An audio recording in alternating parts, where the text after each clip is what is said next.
میری روٹین یہ ہوتی تھی کہ میں صبح آیت اللہ کی خدمت میں آتا تھا، نماز پڑھتا تھا، نماز پڑھنے کے بعد آیت اللہ کے درس خارج فقہ اور اصول میں شرکت کیا کرتا تھا۔ معمولاً آیت اللہ کا درس فقہ صبح ہوا کرتا تھا اور درس اصول بعد از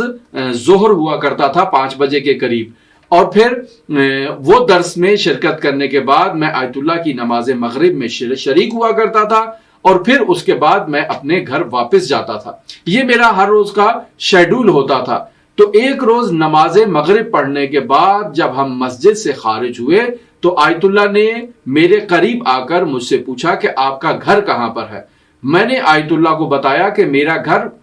قم شہر کے فلاں علاقے میں اور فلاں جگہ پر ہے۔ تھوڑا سا آیت اللہ نے تدبر کیا اور مجھے کہا کہ آپ فوراً گھر واپس چلے جائیں اور آئندہ ضرورت نہیں ہے کہ آپ نماز مغرب با جماعت شریک ہوا کریں، آپ گھر میں رہا کریں اور گھر میں نماز ادا کیا کریں۔ میں نے جب آیت اللہ کے ان کلمات کو سنا تو مجھے یقین ہو گیا کہ آیت اللہ کے یہ کلمات حکمت سے خالی نہیں ہوں گے، لہٰذا میں فوراً اپنے گھر گیا۔ جیسے ہی میں گھر پہنچا، دروازہ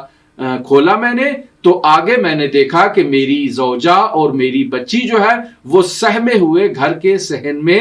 بیٹھے ہوئے ہیں۔ میں نے ان سے ماجرا پوچھا کہ کیا مسئلہ ہوا ہے، آپ لوگ یہاں پر کیوں پریشان ہیں، کیا پریشانی آپ کو لاحق ہوئی ہے؟ تو میری زوجہ نے کہا کہ ہمارے گھر کے اندر ایک بچھو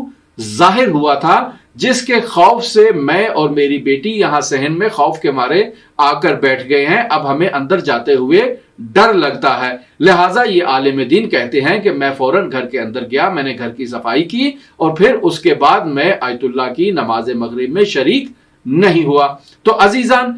اس طرح سے ہمیں یہ بھی معلوم ہو جاتا ہے کہ آیت اللہ بہجت رحمت اللہ علیہ کو خداوند متعال کی طرف سے بعض باتوں کے بارے میں علم عطا کیا گیا تھا، جس سے وہ لوگوں کی رہنمائی اور ارشاد کیا کرتے تھے۔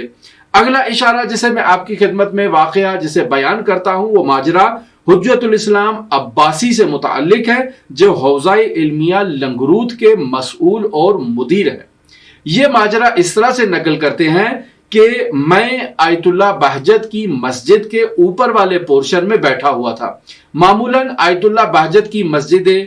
فاطمیہ جہاں پر وہ نماز پڑھایا کرتے تھے، اس کے نیچے والے پورشن میں نماز جماعت ادا کی جاتی تھی۔ اگر لوگوں کی تعداد بڑھ جائے تو باہر صحن کا دروازہ بھی کھول دیا جاتا تھا، اور اگر مزید تعداد بڑھ جائے تو اوپر چھت میں جو پورشن ہے وہاں پر لوگ اتصال کر کے نماز جماعت میں شریک ہوا کرتے تھے۔ اور ہم نے یہاں تک دیکھا ہے کہ بسا اوقات آیت اللہ کی نماز جماعت میں اس قدر رش ہوتا تھا کہ مسجد کی چھت میں بھی لوگ جا کر پہنچ جاتے تھے، اور بسا اوقات مسجد کی گلی میں اور وہاں پر بھی لوگوں کی صفیں جو ہے نا وہ طولانی ہو جایا کرتی تھی۔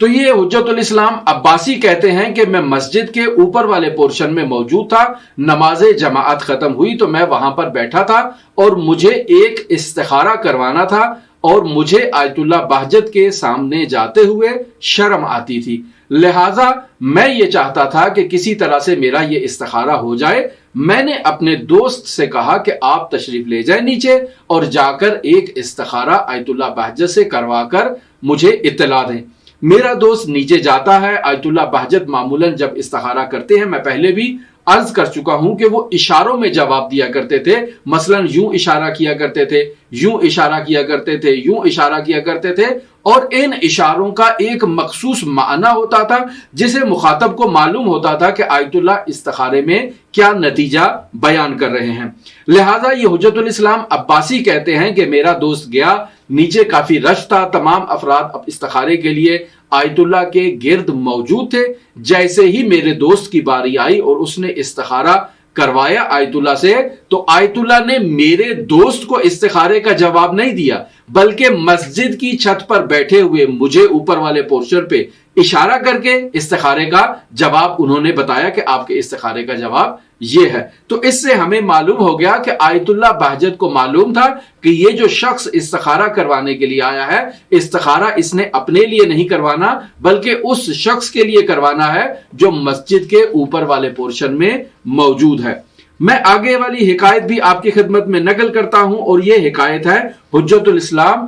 حجتی سے متعلق۔ یہ کہتے ہیں کہ میں آیت اللہ بہجت کے درس اصول اور درس فقہ میں شریک ہوا کرتا تھا۔ ایک روز آیت اللہ بہجت کے درس میں باقاعدہ بحث جو چل رہی تھی وہ انشاء اور اخبار کے بارے میں بحث تھی۔ اس بحث کے دوران میرے ذہن میں یہ خطور ہوا اور یہ سوال پیدا ہوا کہ کیا میں نماز کے اندر قنوت کے اندر یہ دعا کر سکتا ہوں کہ اے میرے پروردگار مجھے ایک صالح زوجہ عطا کر۔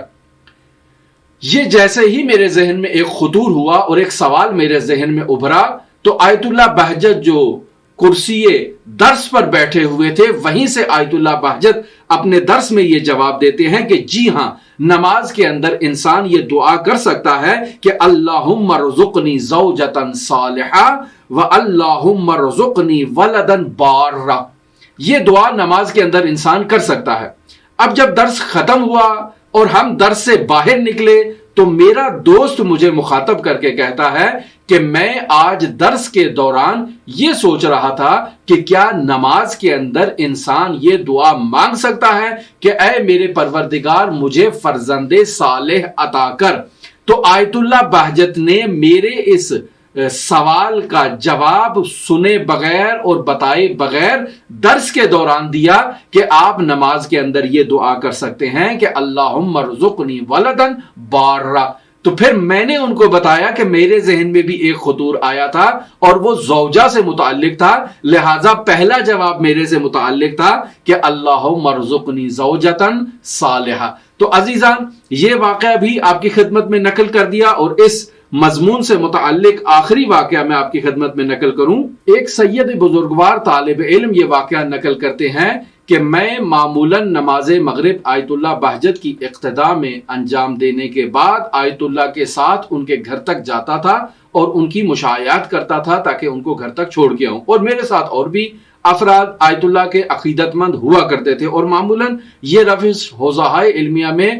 رائج تھی اور بہت قدیم سے رائج تھی کہ آیت اللہ بہجت گھر سے نکلتے نہیں تھے کہ افراد دروازے پر موجود ہوتے تھے، صبح کی نماز کے لیے بھی اور مغرب کی نماز تک آیت اللہ کو واپس گھر تک چھوڑ کر لوگ آتے تھے۔ یہ آیت اللہ سے عقیدت مند رکھنے والے لوگ راستے میں آیت اللہ سے استفادہ کیا کرتے تھے اور مختلف موضوعات پر ان سے سوال کیا کرتے تھے۔ تو یہ سید بزرگوار کہتے ہیں کہ مجھے یہ ذہن میں خطور تھا کہ میں آیت اللہ سے کیا یہ سوال کر سکتا ہوں کہ آپ میرے شجرہ نسب کے بارے میں تحقیق کریں اور مجھے بتائیں کہ کیا میرا شجرہ نسب درست ہے یا درست نہیں ہے، کیا میں واقعاً ایک سید زادہ ہوں یا نہیں۔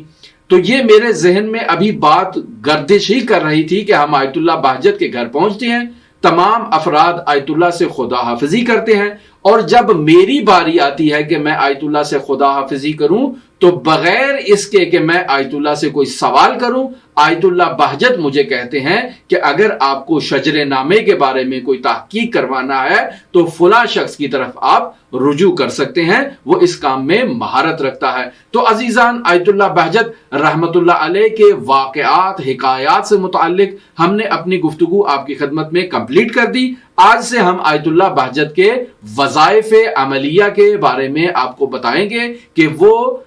مطالب جو آیت اللہ سے استفتاء کی صورت میں اخلاقی نصائح پوچھے گئے یا جو آیت اللہ نے اپنے درس میں خود طلاب کو بیان کیے وہ کیا نصائح تھے، ان کے بارے میں ہماری آپ کے ساتھ گفتگو جاری رہے گی، ہمارے ساتھ رہیے گا۔ اللہم صلی علی محمد و آل محمد وعجل فرج قائم آل محمد۔